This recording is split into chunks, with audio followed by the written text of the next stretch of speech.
Vamos mergulhar em uma das histórias de origem mais influentes de todos os tempos. A narrativa da criação lá no Jardim do Éden, em Gênesis 2, não é só um texto antigo, né? É uma base que moldou o jeito que a gente pensa sobre a humanidade há milênios. A ideia aqui é simples. Vamos acompanhar essa história passo a passo, exatamente na sequência que o texto nos apresenta. E tudo começa com essa pergunta, não é verdade? De onde viemos?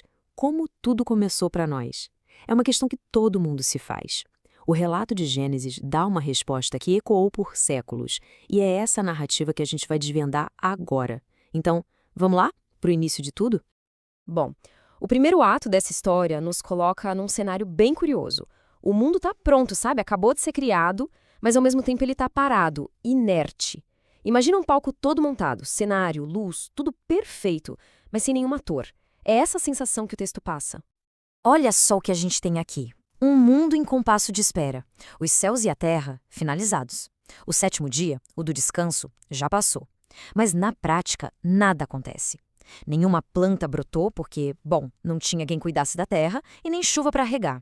É um silêncio, uma calmaria que vem antes do evento principal. O que falta? Falta o elemento humano. E é exatamente aí que o ritmo da história muda. A solução para aquele vazio todo é a criação do primeiro ser humano. E o que chama atenção é o jeito como isso acontece. Não é uma ordem dada de longe. O texto descreve um ato super pessoal, quase como de um artesão. Deus molda o homem do pó e depois sopra a vida direto nas narinas dele. É a transformação da matéria inerte em um ser vivo consciente. Uma origem muito palpável, muito física.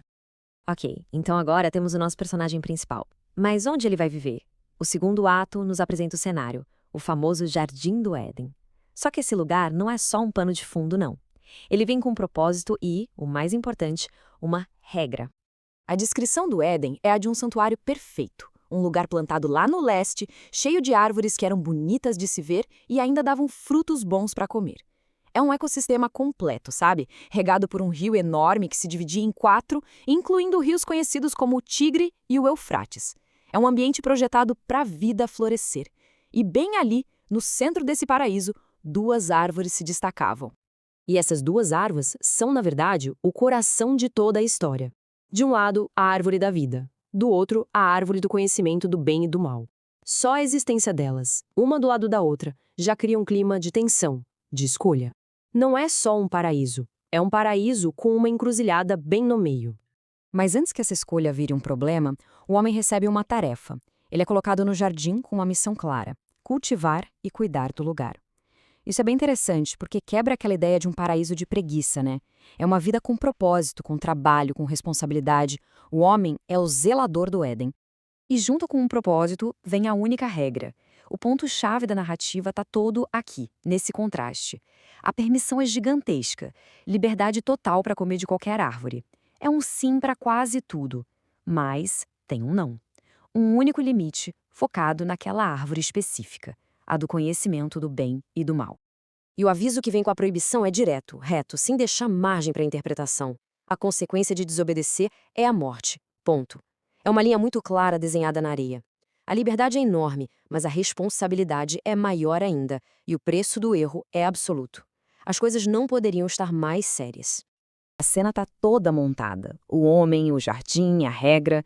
Parecia que estava tudo completo. Mas aí a narrativa introduz o primeiro problema. A primeira coisa que não está 100% nesse paraíso. Uma questão de solidão. E essa é uma virada de chave importante na história. Pela primeira vez, em todo o relato da criação, a própria narrativa divina diz que algo não é bom: a solidão do ser humano. Essa declaração dá o pontapé inicial para um novo ato de criação, uma busca ativa por uma companhia, uma ajudadora que seja adequada.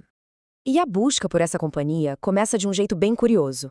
Deus forma todos os animais e pássaros e os leva até o homem.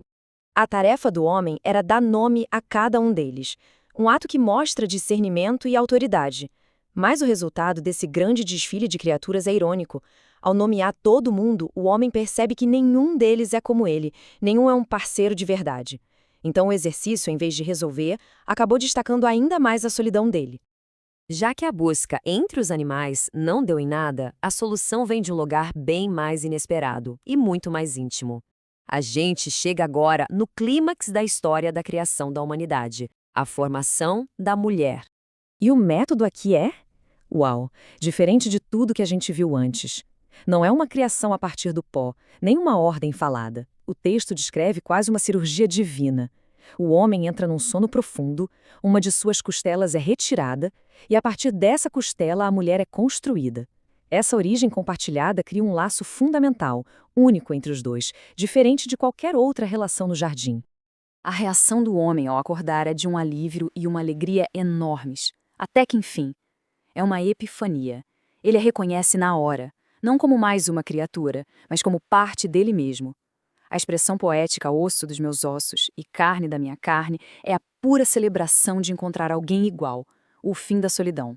Com os dois agora juntos, a narrativa se encaminha para sua conclusão, estabelecendo o que essa união significa. Não são apenas dois seres lado a lado, mas a fundação de um novo tipo de existência. A história, então, faz uma ponte direta entre essa criação e a instituição do casamento. A razão pela qual um homem deixa a casa dos pais para se unir à sua esposa, formando uma nova unidade, uma só carne, é explicada por essa origem comum. A união não é só social, é vista como um retorno a uma unidade original. E o capítulo termina com uma nota de paz, de inocência perfeita. O homem e a sua esposa estavam nus e não sentiam vergonha. Essa frase final é carregada de significado. Descreve um estado de total transparência, sem barreiras, sem medo de julgamento, sem autoconsciência negativa. É a imagem de um mundo antes da queda. Isso nos deixa com a reflexão final, né? A história para bem aqui, nesse ponto de inocência absoluta, um instante antes do evento que mudaria tudo.